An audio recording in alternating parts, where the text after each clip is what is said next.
اللہ تعالیٰ نے ہمیں یہاں بھیجا ہے اور اپنے احکامات کے اوپر عمل کرانے کے لیے بھیجا ہے کہ کون ہے، دیکھتے ہیں کہ کون ہے وہ جو اللہ کی باتوں کے اوپر زیادہ عمل کرتا ہے اور اللہ سے زیادہ ڈرتا ہے۔ قرآن کریم خود کہتا ہے تبارک الذی بیدہ الملک، عالی شان ہے وہ ذات، تبارک الذی بیدہ الملک، بڑی عالی شان ہے وہ ذات جس کے قدرت و قدرت میں پوری بادشاہت ہے، کائنات کی بادشاہت ہے۔ وَهُوَ عَلَىٰ كُلِّ شَيْءٍ قَدِيرٌ، اور ہر چیز کے اوپر قادر ہے۔ الَّذِي خَلَقَ الْمَوْتَ وَالْحَيَاةَ، وہی ہے جس نے موت و حیات کو وجود عطا فرمایا ہے۔ موت اور زندگی اس نے کیوں رکھی ہے؟ اللہ نے فرمایا لِيَبْلُوَكُمْ أَيُّكُمْ أَحْسَنُ عَمَلًا، اللہ ہی ہے جس نے موت کو بھی وجود دیا اور زندگی کو بھی وجود دیا۔ موت و حیات کا خالق اللہ ہی ہے اور موت اور حیات کو پیدا کرنے والا اللہ۔ کیوں؟ رب کہتا ہے لِيَبْلُوَكُمْ أَيُّكُمْ أَحْسَنُ عَمَلًا، تاکہ وہ تمہیں آزمائے کہ تم میں سے عمل کے اعتبار سے کون بہتر ہے۔ یعنی موت کا نمونہ سامنے رکھا تاکہ خوف باقی رہے، اور زندگی دی تاکہ عمل کا وقت مل جائے، اور پھر دیکھنا یہ ہے کہ کون ہے جو اللہ سے زیادہ ڈرنے والا اور زیادہ بہتر عمل کرنے والا ہے۔ اللہ تعالیٰ نے دونوں چیزیں ہمیں دے کر کے آزمایا ہے۔ وَهُوَ الْعَزِيزُ الْغَفُورُ، اللہ تعالیٰ غالب ہے، ہر چیز کے اوپر غالب ہے، سارا غلبہ اسی کا ہے، اور بہت زیادہ معاف کرنے والا بھی ہے۔ گناہ گار کوئی آئے اللہ کے در پہ توبہ کرے اور ہاتھ اٹھا کر کے کہے رب ذوالجلال مجھ سے غلطی ہو گئی، مجھے معاف کر دیجئے، اللہ تعالیٰ معاف کرنے کے اوپر ہر وقت تیار ہے۔ لیکن بندہ آئے تو صحیح، اللہ کی طرف معافی مانگے تو صحیح، اللہ ہر وقت میں بندے کو معاف کرنے کو تیار ہے، بس صرف معافی کی دیر ہے، معاف کرنے والا تیار ہے۔ یہ مواقع جو اس طرح کے ہمیں میسر آتے ہیں یہ اسی طرح کے ہیں کہ اللہ سے ہم اپنی گناہوں کی معافی مانگے، خیر و سلامتی کی دعائیں مانگے، اللہ تعالی ہم سے جو زندگی میں قصور ہو گئے ہیں انہیں معاف کر دے، اور باوقیہ زندگی کو اللہ تعالی ہماری راحت کے ساتھ اپنی مرضیات کے اوپر عمل کرا کے گزار دے۔ اسی کے اوپر ہمیشہ نظر بنی رہنی چاہیے۔ یہ دنیا آزمائشوں کا گھر ہے، آدمی کو اندازہ نہیں ہوتا ہے تو کیا کر رہا ہے، کیا کر لیا، کیا کر گزرا، اندازہ بھی نہیں لگا پاتا۔ بڑے خوش نصیب ہے وہ جنہیں زندگی میں ادراک اور احساس ہو جائے اور انہیں اندازہ ہو جائے کہ تم کسی غلط راہ پر چل پڑے، یا انہیں اندازہ ہو جائے کہ تم سے کوئی قصور ہو گیا، اور پھر اللہ اسے یہ توفیق عطا فرما دے کہ بھئی اللہ سے معافی مانگنے کا موقع مل جائے اور اپنے گناہوں کا یہی تزکیہ کرا کے اللہ کے در پہ حاضر ہو۔ یہ موقع ہے ہمارے لیے، ان موقعوں کو ہاتھ سے گنوانا نہیں چاہیے۔ دنیا میں ہم دیکھ رہے ہیں دنیا کے اندر دوڑ لگی ہوئی ہے، آدمی بڑا بننے کی کوشش کرتا رہتا ہے، بڑائی جتانے کی کوشش کرتا رہتا ہے، اور اسے یہ نہیں پتا ہوتا کہ بڑا در حقیقت کون ہوتا ہے۔ کبھی آدمی دولت کو دیکھ کر کے فیصلہ کرتا ہے اپنے دل میں کہ میں دولت مند ہوں اس لیے سب سے بڑا میں ہی ہوں۔ کبھی آدمی عہدیدار ہو کے فیصلہ کرتا ہے کہ میرے پاس اتنے عہدے ہیں اور میں ان عہدوں کی بنیاد پر ایک بڑا آدمی ہوں۔ کبھی آدمی خاندانی وجاہت کو مقدم رکھ کر یہ سمجھتا ہے کہ گاؤں میں یا شہر میں ہم سے بڑے خاندان کا کوئی نہیں، اس لیے خاندانی وجاہت چونکہ ہمیں حاصل ہے تو ہم ہی سب سے بڑے ہیں۔ کبھی آدمی سمجھتا ہے کہ افراد طاقتور بیٹے، طاقتور خاندان، دبنگ خاندان میرے پاس ہے، اس لیے میں اس دبنگی کی بنیاد پر سب سے آگے ہوں۔ کبھی آدمی سمجھتا ہے کہ پورے علاقے میں طاقت کی نوک پر پورے علاقے کو جھکانے کی صلاحیت میرے اندر یا میرے خاندان کے اندر ہے، لہذا میں سب سے بڑا ہوں، مگر وہ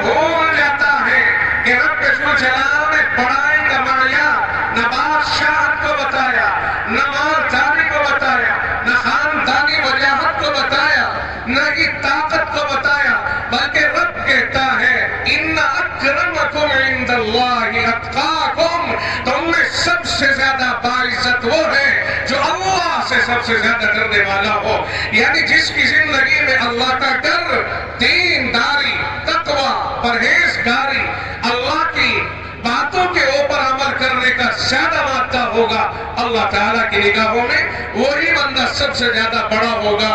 لہذا بڑائی کا معیار کسی کو طے کرنے کا کوئی اختیار نہیں دیا گیا ہے، بڑائی کو اللہ نے اپنے ہی پاس رکھا ہے، سب سے زیادہ بڑائی اللہ کے پاس، وَلِلَّهِ الْعِزَّةُ، اللہ کے پاس عزت براہ راست ہے، وَلِرَسُولِهِ، اور اللہ کے واسطے سے سب سے زیادہ باعزت پھر رسول ہے، اور اس کے بعد وَلِلْمُؤْمِنِينَ، پھر اللہ کے واسطے سے رسول باعزت اور رسول کے واسطے سے مومنین باعزت ہے، جن کے اندر ایمان، تقوی، صلاحیت اور اللہ اور اس کے رسول کی باتوں پہ عمل کرنے کا زیادہ موقع ہے، وہی اللہ کی نگاہوں میں زیادہ باعزت ہے۔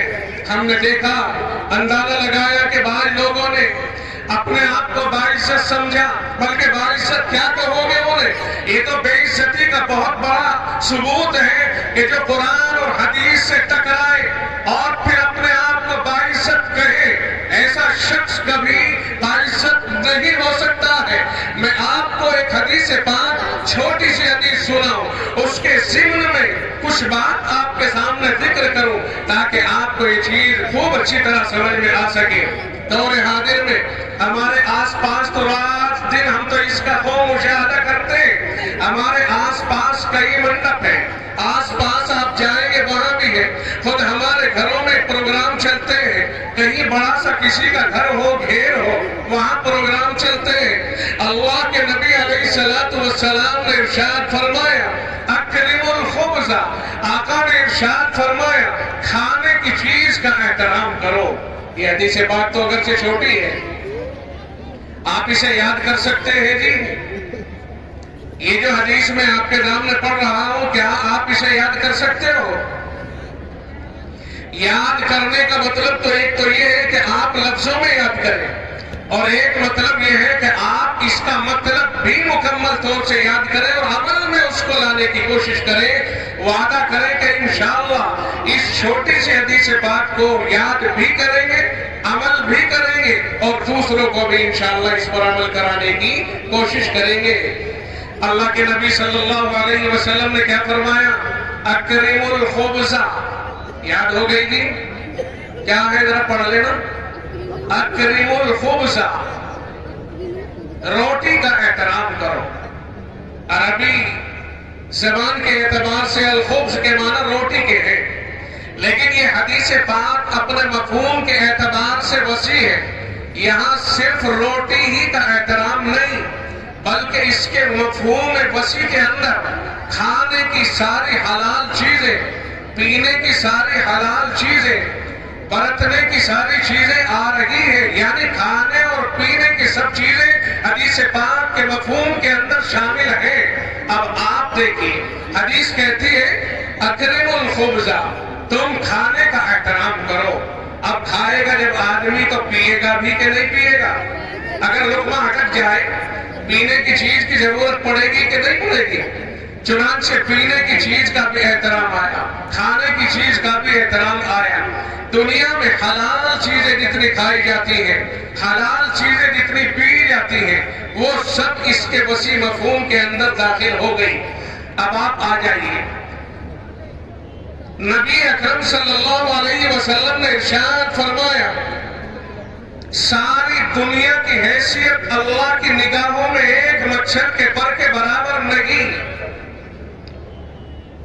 پوری دنیا جتنی بھی یہاں سے جہاں تک آباد ہے، اللہ کے نبی علیہ السلام نے فرمایا ساری دنیا کی حیثیت اللہ کی نگاہوں میں ایک مچھر کے پر کے برابر نہیں ہے۔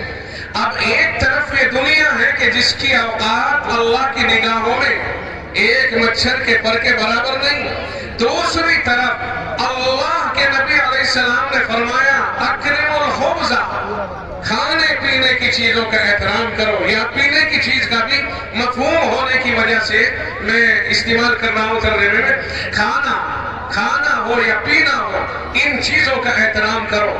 اگر ہمارے پاس 2 روپے چند ٹکے ہیں، چند کوڑیاں اللہ نے عطا فرمائی ہے، اور ہمارے یہاں کوئی پروگرام ہونے لگے، ہم پروگرام بہت تفصیلی پروگرام کرتے ہیں، لوگوں کو اس میں دعوت دیتے ہیں، بلاتے ہیں، اور حسب حیثیت آدمی اپنے دعوتی رکھتا ہے۔ جو آدمی اپنے آپ کو بڑا سمجھتا ہے، وہ سمجھتا ہے کہ میرے دعوتی بھی بڑے ہونے چاہیے، غریب غربا اس دعوت میں شامل نہ ہو، پھر وہ غریب مستثنیٰ ہو گئے، اور امیروں کو دعوت دیتا ہے۔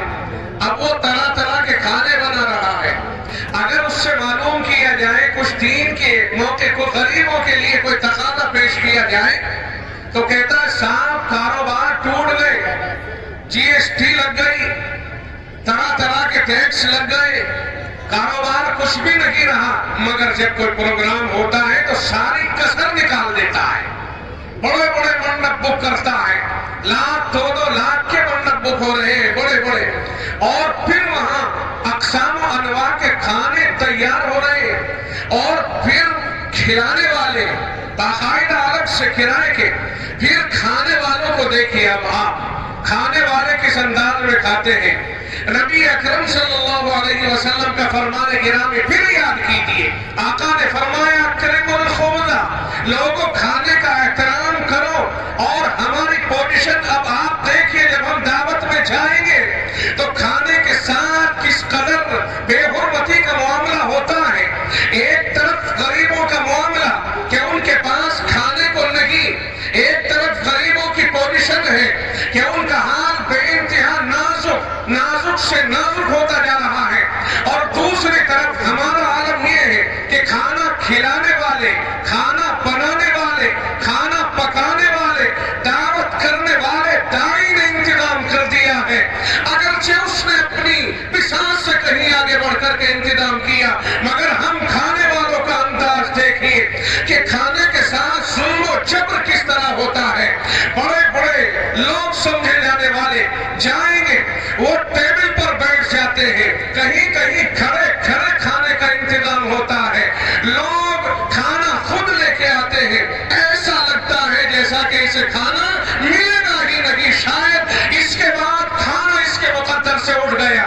مختلف طرح کی چیزیں پلیٹ بھر کے لے کے آ رہا ہے، رکھ کر چلا گیا، ایک آدمی 2 آدمی نگرانی کر رہے ہیں، پھر دوسری پلیٹ لے کر کے گیا، کچھ فرائی لے کے آتا ہے، کچھ دہی بڑے لے کے آتا ہے، کچھ بریانی لے کے آتا ہے، کچھ کباب لے کے آتا ہے، کچھ اسٹو لے کے آتا ہے، چند 2 روٹیاں لے کے آتا، پھر بیٹھ گیا، کھانا شروع کر دیا، کچھ بوٹیاں چبائی، کچھ بوٹیاں کھائی، آدھا گوشت اتارا، آدھا نیچے ڈال دیا، کچھ روٹیاں توڑی، کہاں ٹھنڈی ہو گئی، تازی لے کر کے آئیے، آدھی تہائی روٹی کھائی، پھر وہ اسی طرح سے چھوڑ دی، کچھ بریانی کو چھیڑا، آدھا تہائی کھایا، پھر اسے چھوڑ دیا۔ نوبت یہاں تک آتی ہے کہ یہ اپنے آپ کا باعزت سمجھنے والے اور در حقیقت کھانے کی بے ادبی کرنے کی وجہ سے بے عزت افراد جنہوں نے کھانے کے ساتھ بدتمیزیاں کی ہے، انہیں رب کے در پہ کبھی ستار کہا جا سکتا ہے۔ چنانچہ کھانے کے ساتھ، جبکہ ہم کھانے کے محتاج ہیں، کھانا ہمارا محتاج نہیں ہے، کھانا محتاج الہ ہے، ہم محتاج ہیں، اور دنیا جانتی ہے کہ محتاج الہ مقدم اور کمی ہوتا ہے محتاج کے مقابلے پر۔ ہم کھانے کے محتاج ہیں، کھانا اگر نہیں ملے گا ہماری جان جانے کے نالے پڑ جائیں گے، کھانا نہیں ملے گا قوت خوف میں تبدیل ہو جائے گی، آنکھوں کے سامنے اندھیرا آ جائے گا۔ نوبت یہاں تک آ جائے گی کہ دنیا سے بستر باندھ کر کوش کر کے آخرت کی طرف چلنا پڑے گا، مگر یہی کھانا جب ہمارے سامنے آتا ہے دعوتوں میں، نوبت یہاں تک ہو جاتی ہے کہ کھانے کی بے احترامی، بے ادبی سمجھدار قسم کے لوگ کر رہے ہیں۔ نہ سمجھوں کی بات نہیں، بلکہ سمجھدار لوگوں کو میں مخاطب بنا رہا ہوں، اور اس وقت میں کوئی نہ سمجھ نہیں، پورا مجمع سمجھدار لوگوں کا ہے۔ بہت سمجھدار قسم کے لوگ نہیں، بہت زیادہ غلطیاں کرتے ہیں کہ کھانا اتنا نہیں لیتے جتنا کھانا کھایا جا سکے، کھانا زائد لائیں گے، اس لیے نہیں لگانا، مالک کا گھر، مالک کا در، میرا تو گھر سر نہیں ہے، میں نے تو اپنی مرضی سے آزادی سے کھانا لیا، پھر اس میں جتنا کھانا ہوا کھا لیا، ماں بقیہ تو ٹیبل کے نیچے سرکا دیا، یا بیٹھر اٹھا کر کے لے گئے، یا میں اٹھ کر کے چل دیا۔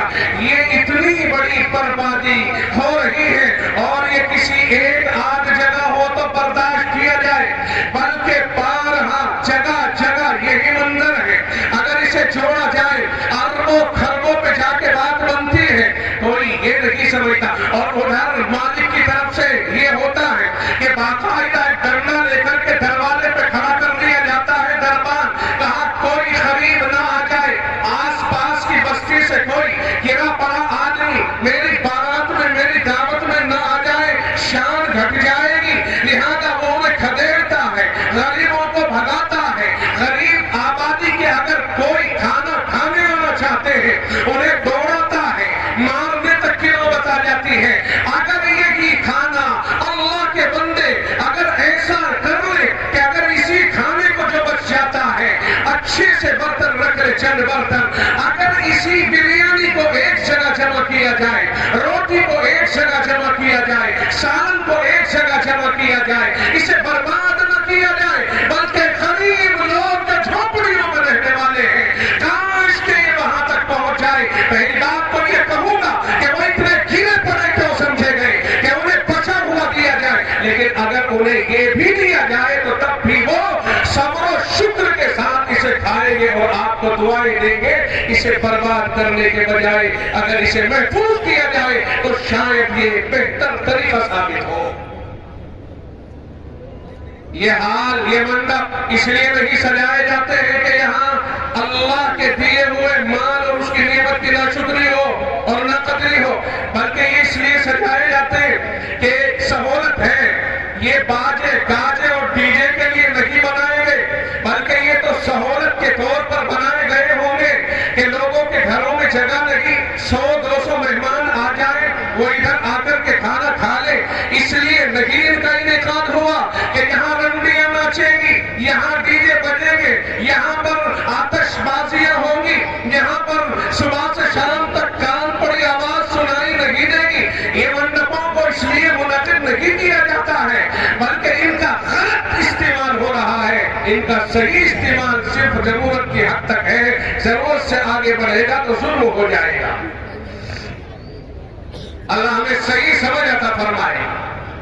اپنے مال کا احتیاط کے ساتھ استعمال کرنا یہ شرعی مطالبہ ہے، اس لیے کہ اللہ کے نبی صلی اللہ علیہ وسلم نے فرمایا وَعَنْ مَالِهِ مِنْ أَيْنَ اكْتَسَبَ، مال کے بارے میں پوچھا جائے گا کہاں کہاں سے کمایا ہے، جہاں جہاں سے کمایا ہوگا حساب دینا پڑے گا۔ اللہ کے نبی نے یہ بھی فرمایا وَفِيمَا أَنْفَقَ، کہاں خرچ کیا، کہاں کہاں خرچ کیا، یہ بھی مطالبہ ہے۔ یہ بتانا ہوگا کہ ہم نے کہاں سے کمایا، یہ بتانا ہوگا کہ ہم نے کہاں خرچ کیا ہے، اس لیے کہ دور حاضر میں مال کمانے کی دھن میں، بڑا بننے کی دھن میں، امیر بننے کی دھن میں یہ اندازہ ہی نہ لگا پایا کہ تجھے مال کدھر سے کمانا ہے۔ رشوتوں کا بازار گرم ہو گیا، لوٹ مار ہو گئی، سودی کاروبار چل گیا، اور ایک دوسرے کے حقوق پر ڈاکہ مارا جانے لگا۔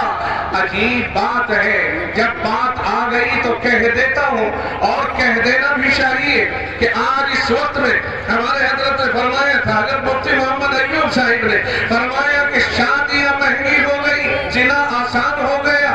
اسی کو بڑھاتے ہوئے، اسی سے فیض اٹھاتے ہوئے کہ یہ کہہ دوں کہ آج اس وقت میں صورتحال یہ بن گئی کہ قرض لینے کے لیے جب کوئی کسی کے پاس آتا ہے، قرض اسے دیا نہیں جاتا۔ کیوں نہیں دیا جاتا؟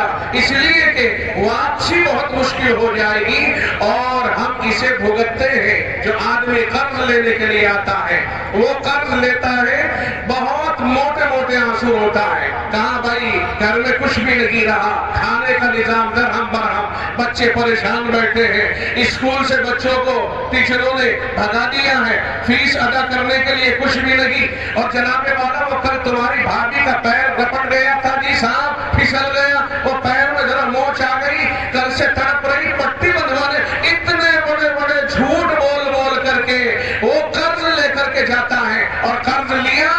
یہ آنکھیں جن میں نمی تھی اس وقت میں، یہی آنکھیں ایسا لگتا ہے کہ پتھر آ گیا ہے ان کے اندر، اب سوچنے کو تیار نہیں ہے کہ قرض جس سے لے کر کے آیا تھا اسے قرض کی ادائیگی کرنی ہے یا نہیں کرنی ہے۔ کیا آپ اس سلسلے میں مجھے جھٹلاؤ گے؟ کیا معاشرے میں 80% ایسا نہیں ہو رہا ہے؟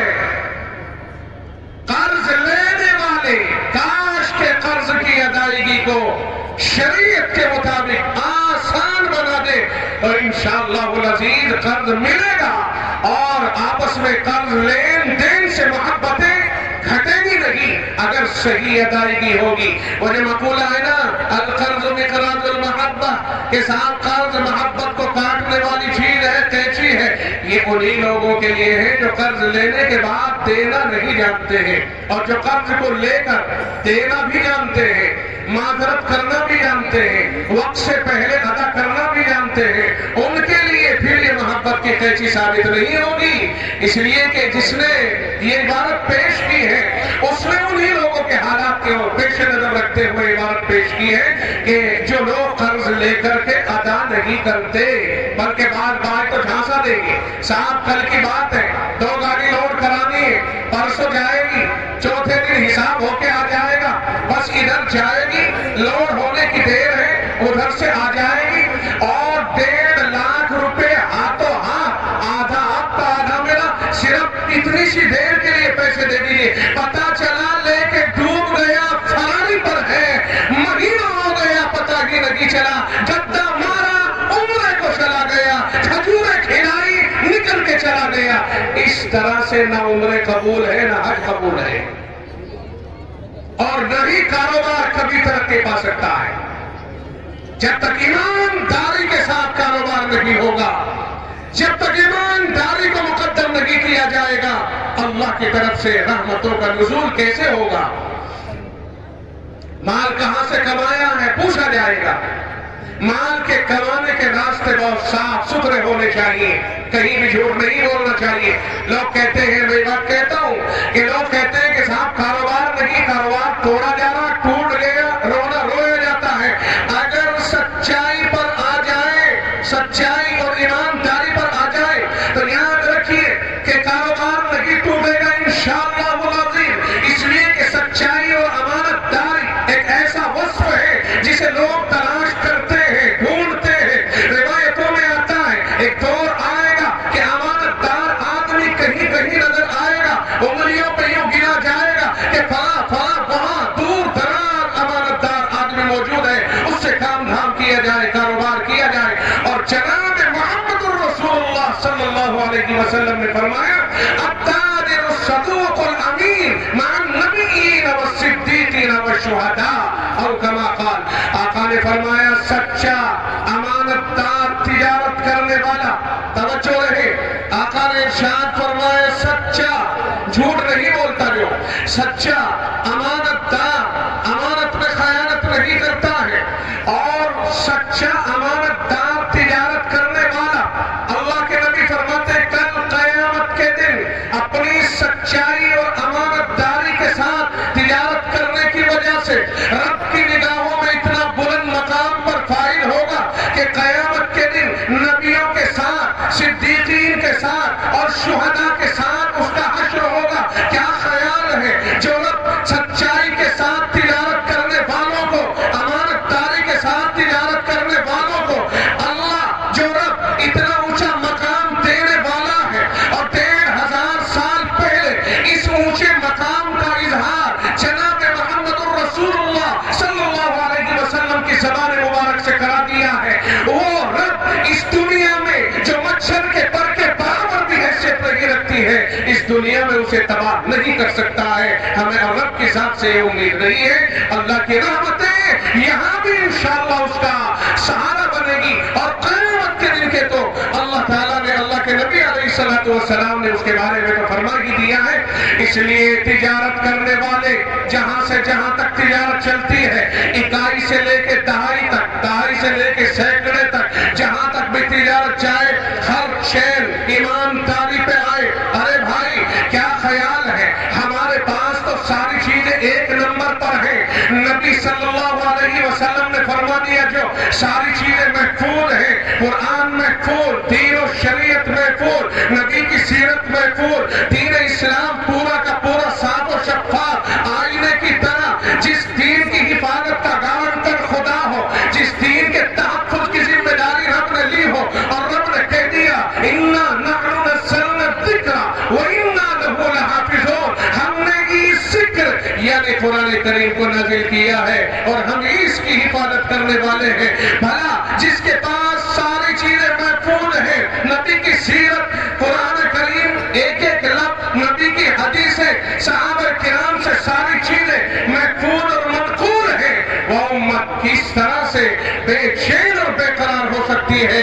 بس شرط یہ ہے کہ اپنے صحیح اصولوں کے اوپر قائم رہے۔ جب بھی اصولوں سے اترے گی، یاد رکھیے بے ضابطگی ہمیشہ تباہی لاتی ہے اور ضابطے ہمیشہ تعمیر لاتے ہیں۔ جب ضابطوں پر آؤ گے انشاءاللہ سلامتی کے ساتھ چلے جاؤ گے، اور بے ضابطگیاں اگر ہوں گی تو زندگی میں چین و سکون ختم ہو جائے گا۔ کوئی بھی چیز لے لیجئے، ٹریفک کے ضابطوں کو توڑو گے، ایکسیڈنٹ ہوگا، پکڑے جاؤ گے، چلان کاٹا جائے گا، گاڑیاں سیز ہو جائیں گی، گرفتاریاں ہوں گی۔ سارے اصول اور ضابطے جو نبھاتا ہے محفوظ وہی رہتا ہے۔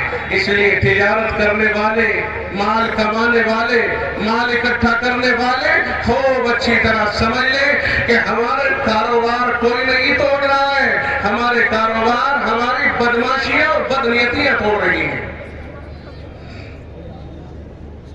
جس قوم مسلم کو اللہ نے اپنا لاڈلا اور پیارا بنا کر کے دنیا میں پھیلایا ہے، اسی قوم مسلم کی حرکتوں کی بنیاد پر لوگ یہ کہنے لگ گئے کہ صاحب مسلمان ہے نا، اس لیے ہم تجھ سے کاروبار نہیں کریں گے، مسلمان ہے، تیرے آرڈر پہ بھروسہ نہیں ہے، مسلمان ہے تو تجھے پیشگی نہیں دے سکتے ہیں، پہلے مال دیکھیں گے پھر تجھے تیرا پیسہ ادا کریں گے۔ یہاں یہ صورتحال بن گئی، حالانکہ ہم قوم مسلم آئینہ ہے دنیا کے لیے، اس لیے کہ رب کہتا ہے لَقَدْ كَانَ لَكُمْ فِي رَسُولِ اللَّهِ أُسْوَةٌ حَسَنَةٌ، تمہارے لیے رسول اللہ کی زندگی میں بہترین نمونہ ہے، اور جب ہمارے لیے رسول کی زندگی میں بہترین نمونہ ہے تو نمونے سے اخذ کرنے والے ہم بنیں گے اور ہم سے اخذ کرنے والی دنیا بنے گی، اس لیے کہ رسول تو مثل سورج کے ہیں اور سورج کے لیے آئینہ آپ اور ہم ہیں۔ صحابہ کرام آئینہ ہیں، صحابہ نے لیا، پیچھے نیچے والوں کو دیا، جو رسول سے لیا وہی نیچے کو دیا۔ رسول کی زندگی آئینہ ہے، اسی سے لے کر کے نیچے کو ہم نے دیا، اور اس سے ہم لوگ کو دیں گے۔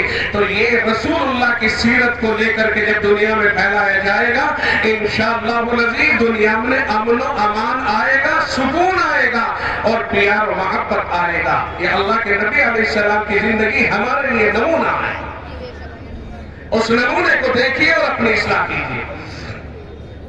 اور جہاں اس کا کوئی لحاظ نہیں ہوگا، اب ہمارے یہاں تو یہ ہوتا ہے کہ صاحب مولانا صاحب بیٹے نے دکان کھولی ہے اور کہتا کہ صاحب 3 راستوں کی ہے، چلیے 3 کی نہیں 4 کی ہی صحیح۔ کوئی کہتا 2 سیٹ ہے، آئی ہیو ٹائپ ہے، صاحب تیری جیسی بھی ہے، کیا کر رہا ہے؟ اس نے دکان کرائی ہے، بیٹے کو یہ کرا دیا وہ کرا دیا۔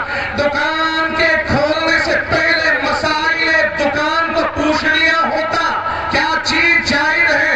یاد رکھنا تصوف صرف اسی کا نام نہیں ہے کہ تسبیح پڑھ لی جائے، یاد رکھیے کہ میں جو کہہ رہا ہوں توجہ کے ساتھ، تسبیح پڑھ لینا، قرآن کریم کی صرف تلاوت کر لینا، صبح شام کے وظائف پڑھ لینا، معمولات کو آباد و شاداب کر دینا، صرف اسی کا نام تصوف نہیں، بلکہ حلال کمانا، حلال کھانا، حلال کاروبار کا 1 نمبر پر ہونا، شریعت غرہ حقہ کے مطابق کاروبار کا ہونا، یہ بڑا تصوف ہے، یہ جس سے کہیں بڑھ کر کے ہے۔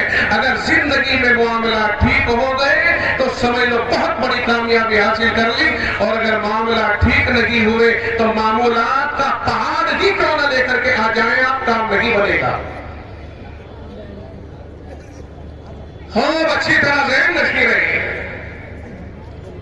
اپنا لین دین، اپنا کاروبار، اپنی ساری دکانوں کی تفصیلات علماء کرام سے معلوم کر کے انہیں جائز راہوں کے اوپر لایا جائے، ناجائز راہوں سے بچا جائے۔ اس لیے کہ اگر حرام روزی پیٹ میں پڑتی ہے تو دعائیں قبول نہیں ہوتی ہیں، حرام غذائیں جس جسم کو ملتی ہے وہ جنت میں نہیں جائے گا، یعنی پہلی فرصت میں جنت میں نہیں جائے گا۔ اللہ کے نبی علیہ السلام نے ارشاد فرمایا لا يدخل الجنت جسد غذی بالحرام، آقا نے فرمایا کہ وہ جسم جنت میں داخل نہیں ہوگا جو حرام رزق کے ذریعے غذا دیا جائے گا، یعنی جسے حرام کھانا کھلایا جائے گا، حرام کھانا جنت میں نہیں جائے گا، یہ آقا نے فرمایا۔ اور علماء پر اللہ رحم کرے، انہوں نے کہا پہلی فرصت میں نہیں جائے گا، ایمان پر مرنے والا اپنی سزائے بھگت کے جنت میں چلا جائے گا۔ باقی اللہ کی مرضی ہے کہ اس نے اپنی ذات اور صفات میں شرک کرنے والے کو تو روک دیا، باقی کو اس کی مرضی ہے کب جنت میں داخل کرے وہ اس کے اپنے اوپر ہے، لیکن اسے روک دیا ہے۔ اس لیے میرے بھائی اپنی روزیوں کو حلال کیا جائے، اپنے مال کے کمانے کے ذرائع کو حلال کیا جائے، اپنے کاروبار کو حلال کیا جائے، اپنی تجارتوں کو حلال کیا جائے، سودا گری کو حلال کیا جائے۔ جہاں کہیں ذرا بھی شک ہو فوراً آئے اور دارالفتہ سے صرف ایک مسئلہ پوچھنے کے لیے آتے ہیں کہ صاحب طلاق کا مسئلہ، اور وہ بھی نہ جانے کتنی تھوڑی سی تعداد میں آتے ہیں، کئی مرتبہ طلاق دے کر کے، اور بڑی آسانی کے ساتھ میں پوچھنے آ جاتے۔ ابھی 4 دن 6 دن پہلے کی بات ایک صاحب پوچھ رہے تھے کہ صاحب نشہ تھا، نشے کی حالت میں طلاق دے دی، طلاق ہوئی کہ نہیں ہوئی؟ ارے بھائی پھر پتہ چلا کہ اس نے تو اپنی اہلیہ کے گھر پہ بھی گئے۔ خیر میں زیادہ لمبی تفصیل نہیں، کسی کی طرف کسی کا ذہن بتانے کا منشا یہ ہے کہ نشہ کر کے طلاق دے کر کے اسے بچانے والی ٹیم اس کے ساتھ ہوتی ہے۔ چاہتے یہ ہے کہ صاحب کسی طرح سے اسے بچا لیا جائے اور بس حرام کاریاں ہوتی رہے، یہی دبا لیا جائے معاملے کو۔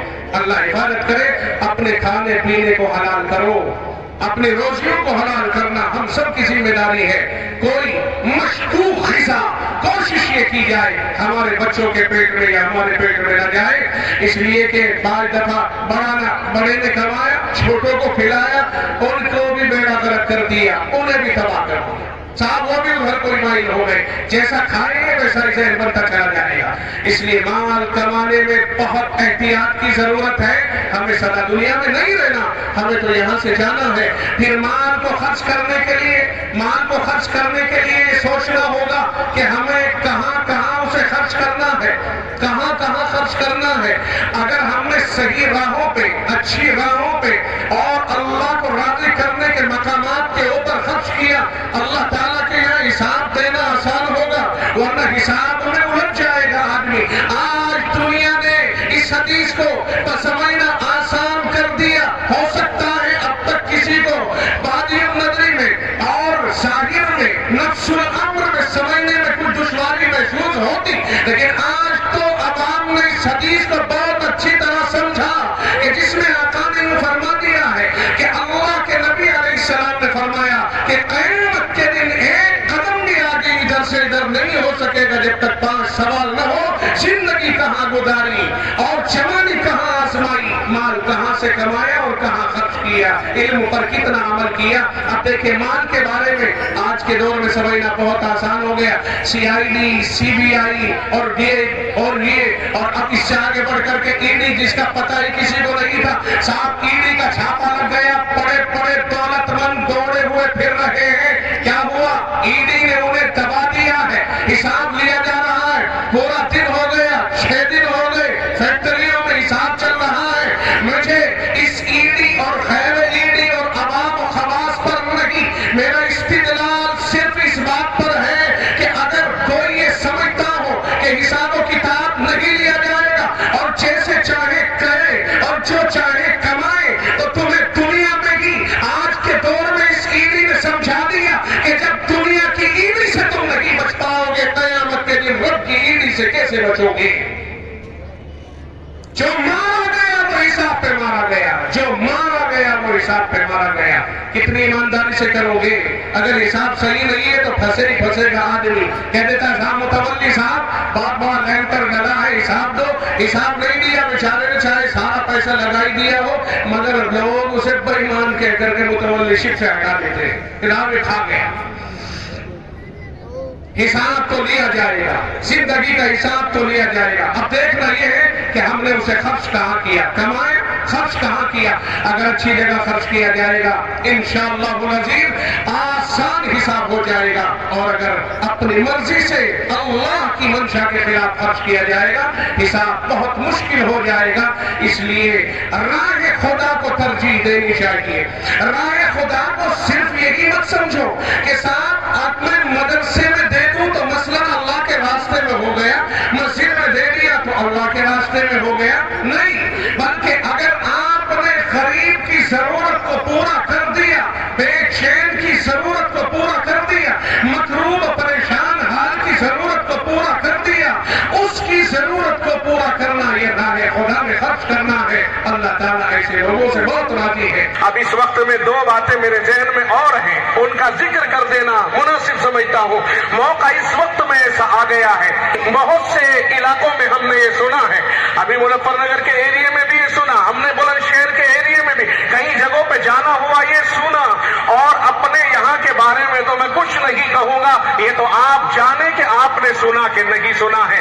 کچھ لوگ ہیں جو ہماری عورتوں کو آسان قسطوں کے اوپر کچھ بیاج کے طور پر رقم دیتے ہیں کہ صاحب لو کام چلا لو, اور اس سلسلے میں یہ طے ہے کہ صرف عورتیں ہی وہاں آئیں گی, مرد کوئی نہیں آئے گا. نہ مردوں کو وہ آسان قسط پر سود ملے گا, اور اگر کوئی شوہر بھی اپنی بیوی کے ساتھ آنا چاہے اسے بھی اجازت نہیں ہے. اور کچھ لوگ ہیں باقاعدہ چھٹے ہوئے ہیں, اور وہ ہمدرد اور خیر خواہ بن کے, غریبوں کے خیر خواہ بن کے معاشرے میں داخل ہو رہے ہیں, اور پھر وہ اس طرح سے قرض دینے کا بہانہ پیش کرتے ہیں کہ صاحب ہم قرض دے دیں گے.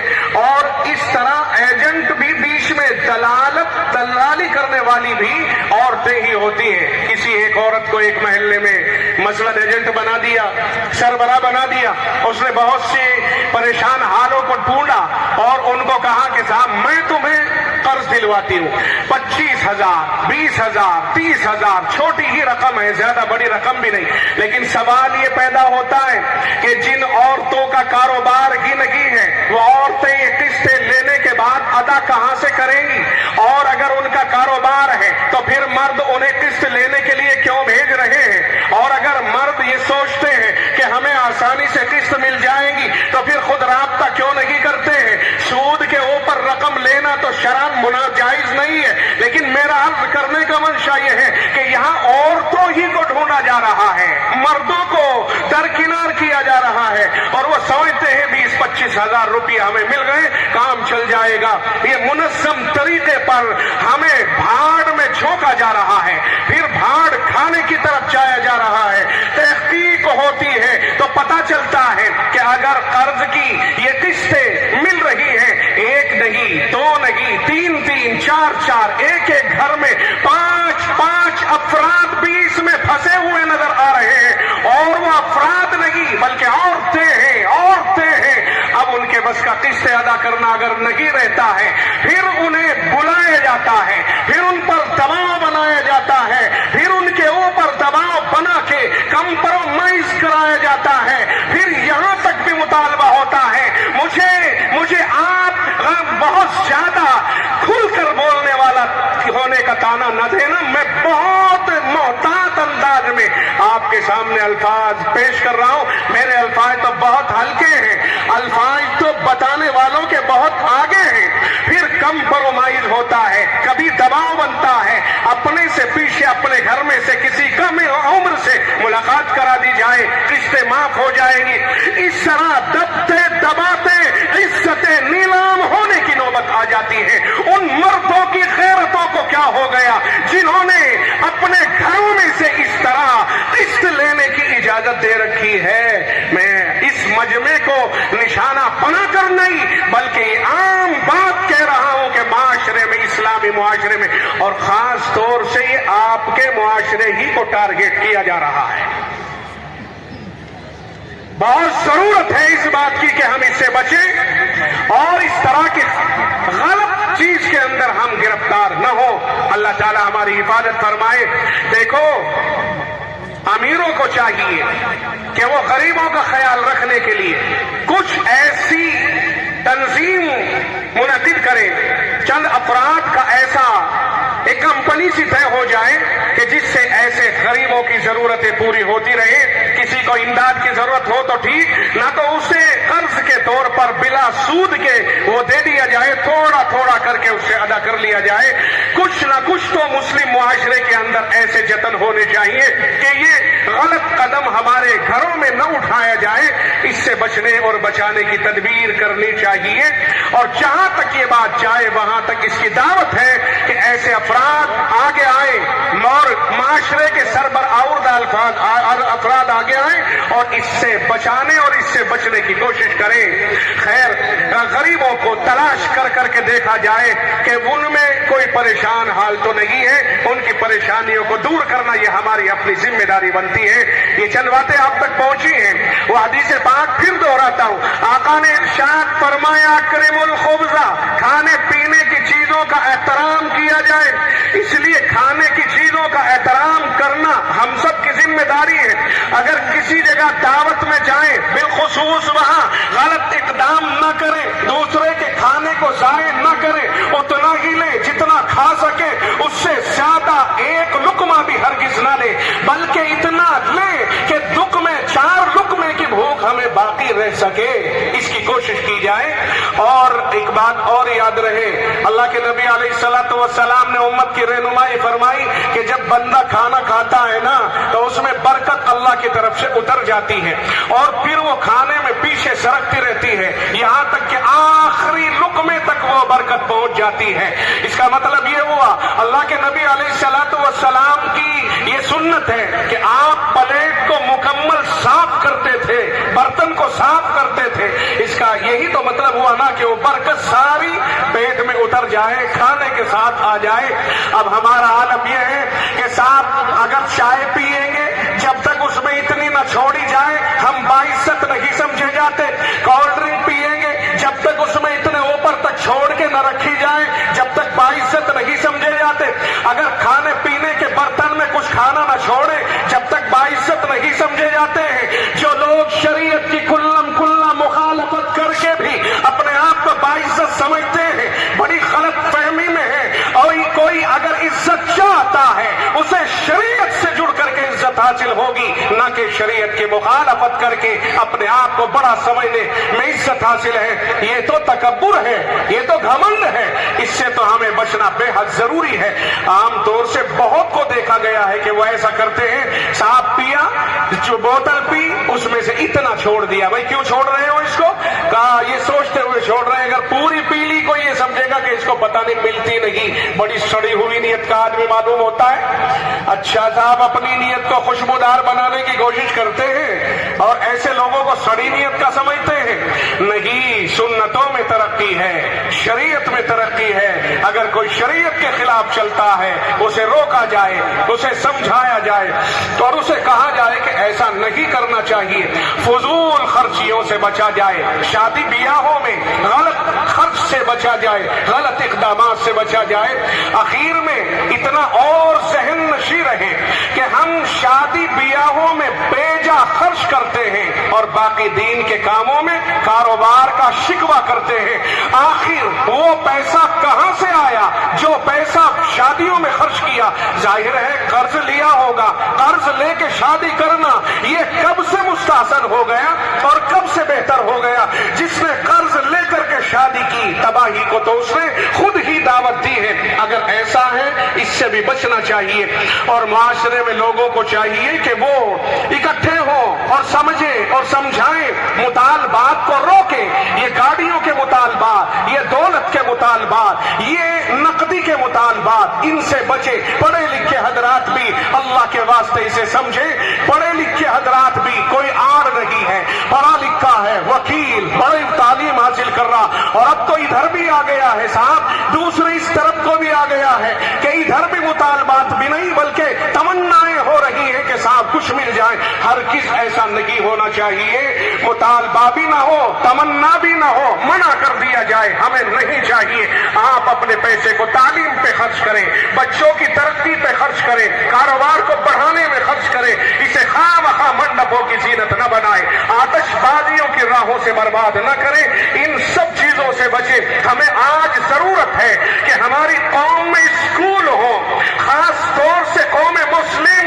آپ سے یہ درخواست کی جا رہی ہے کہ آپ کی قوم کو تعلیم گاہوں کی پہلے سے کہیں زیادہ ضرورت ہے. آپ دیکھیے, اب میں اس وقت میں شکوہ کس سے کروں اور کیا کروں. میں نے گزشتہ سال 2 سال پہلے بھی یہی اندر سین میں جلسہ تھا, لگ تیسرا سال ہے, وہاں یہ بات کہی تھی کہ اپنے اداروں کے قانون خود بناتا ہے آدمی. اگر اس نے قانون بنایا ہے ہم اس سے ٹکرا نہیں سکتے ہیں. آج اداروں میں بہت سی جگہوں پر قانون ہے کہ ہمارا عقیدہ ہے کہ ہم خدا کے سوا کسی کو نہیں مانیں گے, اور ان کا عقیدہ ہے کہ ہم سورج کے سامنے ڈنڈوت ہوں گے, سورج کے سامنے نمسکار کریں گے. وہ ان کا اپنا عقیدہ اور معمول ہے, اور یہ ہمارا عقیدہ ہے. جب ہمارے پاس کوئی آپشن نہیں, ہمارے بچے وہیں جا کر کے اس طرف مبتلا ہو رہے ہیں. اب کیا کہو گے آپ ان کو؟ کیسے آپ دباؤ بنا سکتے ہو؟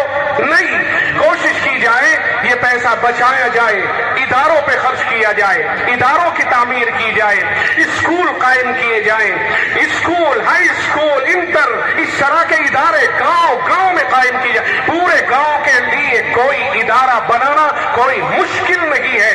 ابھی الحمدللہ یہ زمین خریدی گئی ہے یہاں پر, اللہ کا شکر ہے. ادائیگی جیسے بھی حضرت محتمین صاحب آپ کے سامنے وہ تفصیل پیش کریں گے.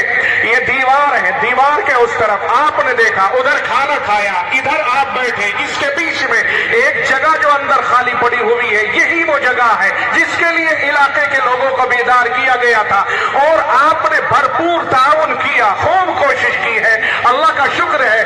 آج ہم شکریہ ادا کریں آپ کا کہ آپ کے توسط سے, آپ کے لگاؤ, آپ کے تعلق, آپ کی جامعہ کے تئیں محبت سے یہ زمین کی خریداری آسان ہوئی. اور انشاءاللہ جب اس میں آگے کام ہوگا, آپ ہاتھ اٹھا کے بتائیے کہ آپ اس کے لیے آگے بھی تیار رہیں گے کہ نہیں. یہ جامعہ کی آپ کے دلوں کے اندر انسیت اور محبت کی بات ہے, اور جب جب آپ کو ادارہ آواز دے گا انشاءاللہ یہ آپ کے اور ادارے کے تعلق اور محبت کی بات ہے کہ انشاءاللہ اسی وقت میں آپ اس کے لیے حاضر رہیں گے, رہتے بھی ہیں, موجود ہیں, اور انشاءاللہ رہتے رہیں گے. یہ ادارہ آپ کی محبتوں کی علامت ہے, آپ کا محبوب ہے پورے علاقے میں. اب تو زمین کے اعتبار سے بڑے بڑے نظر آنے لگ گئے, لیکن در حقیقت پورے اس مغربی علاقے کا استاد اگر کسی کو مانا جائے یہی جامعہ عربیہ خادم الاسلام ہاپوڑ ہے, جو پورے علاقے کے اندر سب سے قدیم اور مضبوط بڑا سمجھا جانے والا ادارہ ہے. آج بھی اس کی اپنی ایک شان ہے, اپنی ایک آن ہے, اپنی ایک حیثیت ہے جو دیگر ادارے کے ذمہ داروں میں بھی الحمدللہ مسلم ہے. تو یہ ادارہ آپ کی محبتوں کے ساتھ پروان چڑھ رہا ہے, چل رہا ہے, بڑھ رہا ہے, پھل رہا ہے, پھول رہا ہے.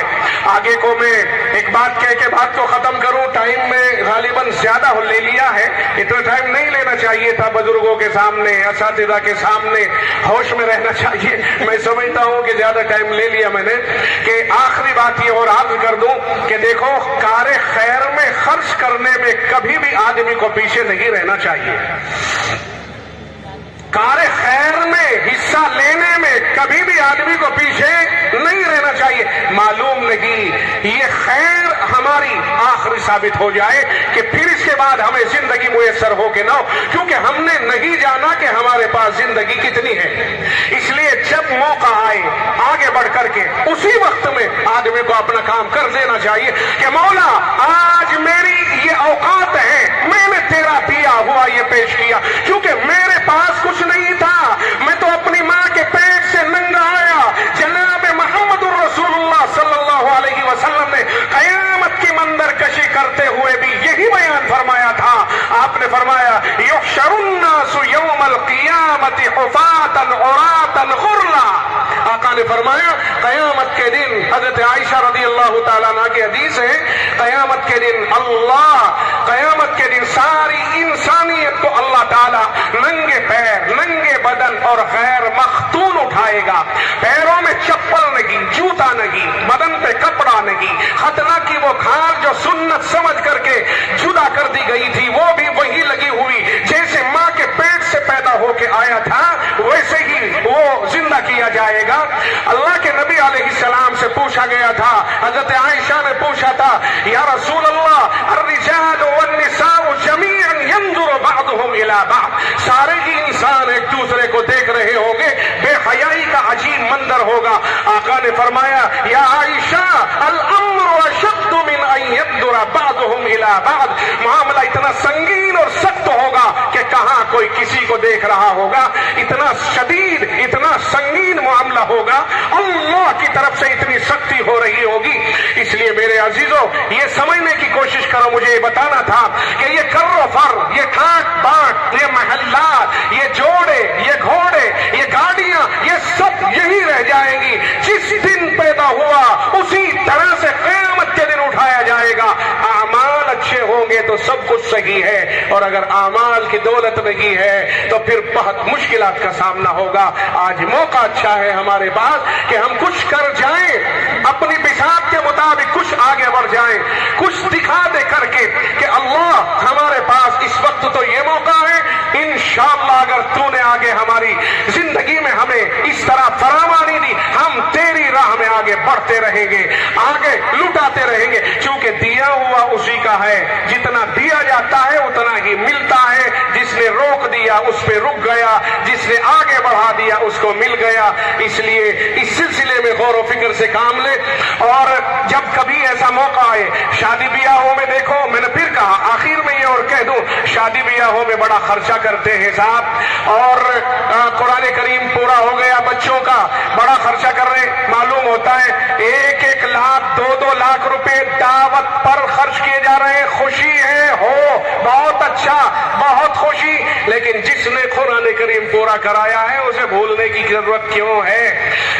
نکاح ہو رہا ہے، شادیاں ہو رہی ہیں، آ گئے ابھی امام نے، قاضی نے نکاح نہیں پڑھایا، کلب کے کپڑوں میں گھوم رہے ہیں صاحب، کوٹ ہے، پینٹ ہے، ہزاروں کے جوتوں میں گھوم رہے ہیں، ہزاروں ہزار کی گاڑیوں میں، لیکن جب تک نکاح نہیں ہوا ہے تو زبان کے ہی تو رشتہ دار ہیں، باقی حقیقتاً تو رشتہ دار نہیں ہے، اور نکاح ہوا سب کے سب اصلی رشتہ دار ہو گئے۔ جب نکاح ہوا، نکاح سے پہلے، نکاح کے بعد اخراجات ہی اخراجات، خرچ ہی خرچ، مگر 2 چیزیں میں نے تقریباً 6 سال پہلے یہ بات یہاں کہی تھی، آج پھر دہراتا ہوں کہ تقریباً 2 چیزوں میں آدمی انتہائی کم خرچ کرنے والا ثابت ہوتا ہے۔ ایک تو چھوارے لانے میں، چھوارے معلوم نہیں کہیں سے باقاعدہ بنوا کے لاتا ہے کہ ہتھوڑوں سے بھی نہ پھوٹے، اور چھوٹی انگلی کے آدھے قد کے برابر ہو، بعض تو ڈر یہ لگتا ہے کہ کہیں ہمارا دانت نہ چلا جائے اس کے ساتھ۔ اور ایک نکاح خواہ کو، نکاح خواہ کے لیے اجی کتنا، وہ کہتا کوئی بیچارہ بیٹا خیر خواہ، کہا صاحب 3000 دو یا 5، ہمارے یہاں تو 1500 چل رہے ہیں، آپ کے 4 ہو گئے، اجی یہ تو مرضی کا سودا ہے، اس میں کون سی بات ہو گئی؟ بھلا مولوی بھی کہیں مانگتے ہوں گے؟ صاحب تمہارے یہاں تو جوتی چرائی بھی مانگی جاتی ہے، آپ کے یہاں تو چوروں کو دیا جا رہا ہے، جوتے چرا کے 7 ہو گیا، اور صاحب وہاں پر مطالبہ کہ 50,000 20,000 10,000 ناک لمبی کرنے کے لیے جوتا چور کو نوازا جا رہا ہے، مختلف لوگوں کو دیے جا رہے ہیں، اور جس نے نکاح پڑھا کے ہزاروں ہزار کو رشتہ دار بنایا، اس کے لیے کہ مولوی بھی کہیں منہ سے مانگتا ہوگا۔ اللہ ہمیں عمل کی توفیق عطا فرمائے۔ وآخر دعوانا الحمد للہ۔